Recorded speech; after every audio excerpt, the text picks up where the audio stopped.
একদিন বনে কাঠবিড়াল গাছে গাছে লাফাচ্ছিল। তার গতি দেখে কচ্ছপ মুগ্ধ হয়ে বলল, তুমি খুব দ্রুত দৌড়াও। কাঠবিড়াল হাসল, তুমি তো একদম ধীরে, তোমার সাথে কেউ প্রতিযোগিতা করলে ঘুমিয়ে যাবে।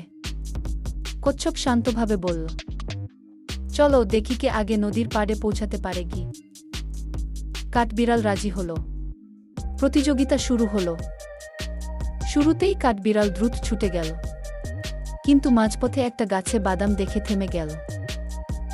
একটু বাদাম খেয়ে নেই, কচ্ছপ তো অনেক পিছে। এদিকে কচ্ছপ ধীরে ধীরে থেমে না গিয়ে এগিয়ে চল। সূর্য ডোবার সময় যখন কাঠবিড়াল ঘুম থেকে উঠল, দেখে কচ্ছপ ইতিমধ্যেই নদীর পাড়ে পৌঁছে গেছে। কাঠবিড়াল লজ্জায় মাথা নিচু করে বলল, তুমি জিতেছ। আমি গতি নিয়ে গর্ব করেছিলাম, কিন্তু তুমি ধৈর্য নিয়ে এগিয়েছ গু।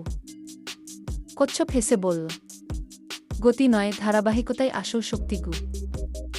শিক্ষা, তাড়াহুড়ো করে নয়, ধৈর্য ধরে কাজ করলে সফলতা নিশ্চিত। অহংকার নয়, অধ্যবসায় মানুষকে এগিয়ে নিয়ে যায়।